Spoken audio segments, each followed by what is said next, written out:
Assalamualaikum semuanya, kembali lagi dengan saya Dela. Kayaknya udah lama banget ya nggak ngebahas mengenai program kehamilan. Nah, kali ini sesuai judulnya saya akan share ke kalian mengenai hal-hal apa aja yang harus dihindari selama menjalankan program kehamilan. Dan sebelum memulai video ini, jangan lupa untuk nyalain tombol notifikasinya atau gambar loncengnya supaya kalian gak ketinggalan video terbaru di setiap minggunya. So, langsung kita mulai.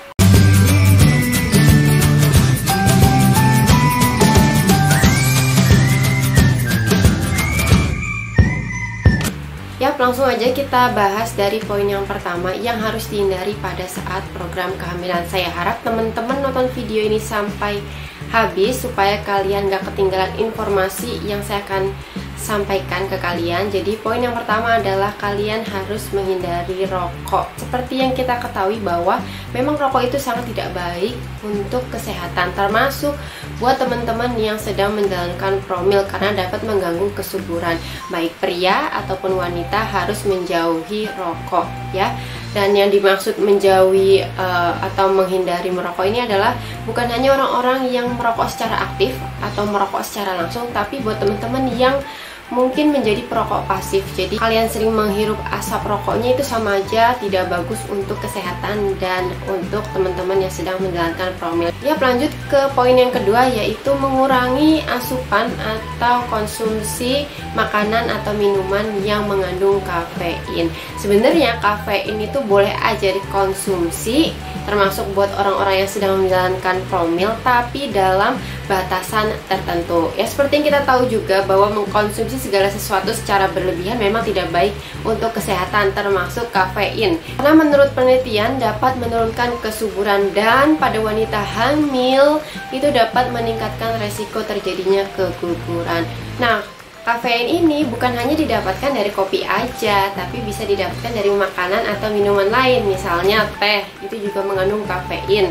Kemudian minuman berenergi, minuman bersoda, bahkan beberapa coklat diantaranya itu juga ada yang mengandung kafein. Nah, takarannya yang dianjurkan untuk mengkonsumsi kafein per hari adalah sebanyak 200 mg atau setara dengan 2 atau 3 cangkir kopi. Kembali lagi tergantung dari jenis makanan atau minuman, kadar kafeinnya itu setiap makanan dan minuman berbeda-beda, jadi kalian harus perhatikan. Lanjut yang ketiga, yang sebaiknya harus dihindari pada saat melakukan promil adalah melakukan olahraga.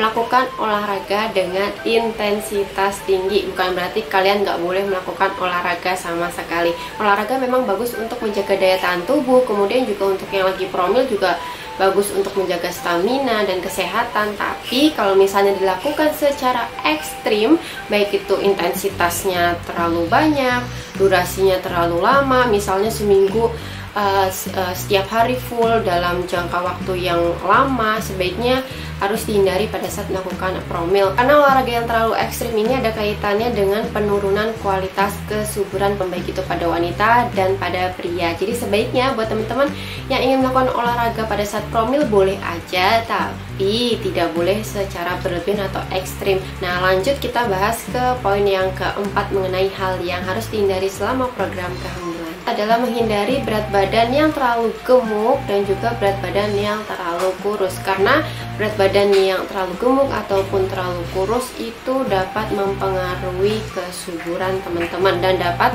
membuat ovulasi menjadi terganggu. Kalau misalnya ovulasi terganggu, menstruasi juga menjadi terganggu. Nah, oleh karena itu, bagi teman-teman yang sedang menjalankan promil sebaiknya menjaga berat badan tetap ideal.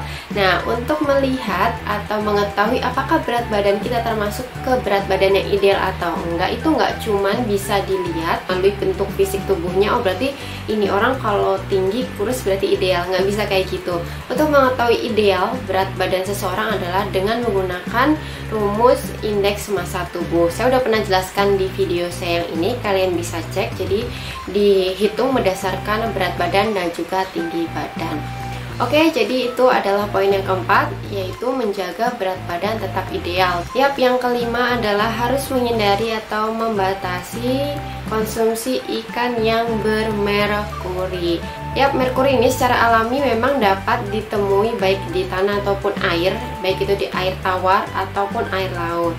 Nah, untuk teman-teman yang sedang menjalankan program hamil, sebaiknya harus menghindari konsumsi ikan yang bermerkuri tinggi. Jadi nggak semua ikan itu memiliki kadar merkuri yang tinggi. Nah, ikan-ikan yang bermerkuri tinggi ini umumnya dijumpai pada hewan laut ya, atau ikan laut. Misalnya ikan hiu, makarel, ikan marlin, dan juga ikan tuna besar. Sebaiknya kan harus menghindari mengkonsumsi ikan-ikan tersebut. Nah, kenapa sih pada saat promil atau pada saat hamil itu harus menghindari ikan yang bermerkuri tinggi? Karena kalau misalnya kita mengkonsumsi ikan-ikan tersebut dan masuk ke dalam tubuh, itu dapat mempengaruhi kesehatan dan dapat mempengaruhi buat teman-teman yang sedang menjalankan program kehamilan.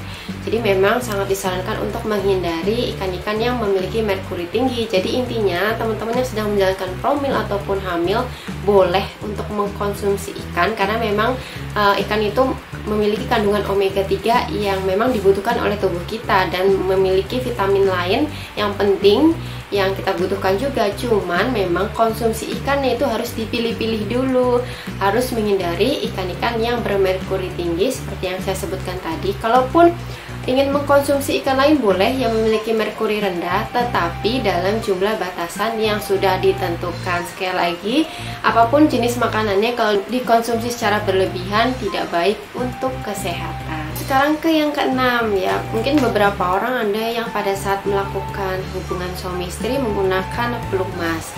Nah, beberapa pelumas diantaranya itu ternyata dapat mengganggu pergerakan sperma. Kalau pergerakan sperma yang terganggu, maka akan sulit untuk membuahi sel telur dan terjadi kehamilan. Itu akan memperkecil peluang ya.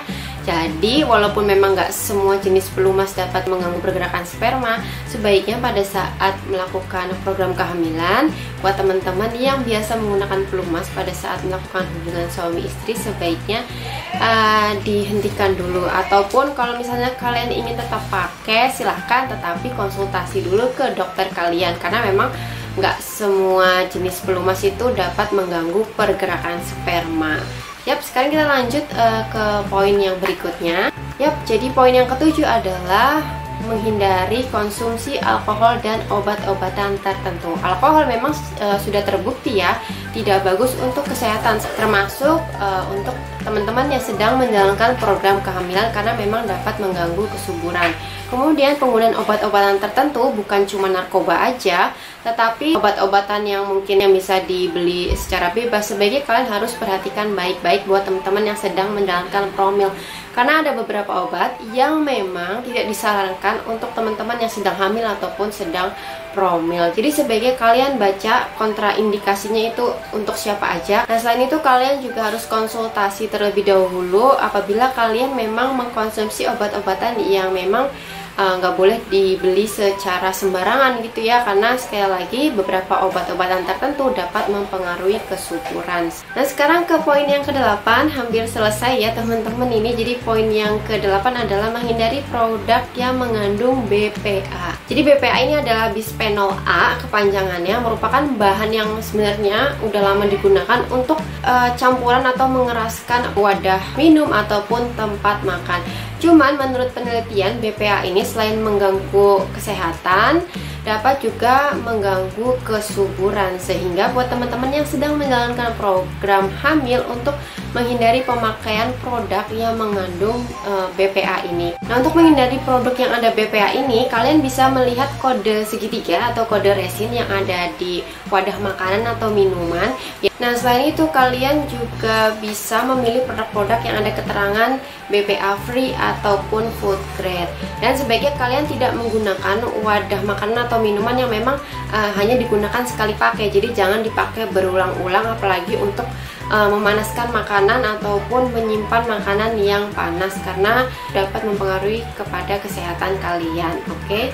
Dan sekarang lanjut ke poin yang berikutnya. Ini kalian harus menghindari stres, seperti yang saya bilang di video-video saya sebelumnya, bahwa stres itu baik pada pria ataupun wanita dapat mempengaruhi kepada kesehatan, dan pada wanita itu dapat mengganggu siklus menstruasi, dapat membuat menstruasi menjadi terlambat ya. Jadi sebaiknya pada saat melakukan program kehamilan harus menghindari stres atau memanajemen stres dengan sebaik mungkin.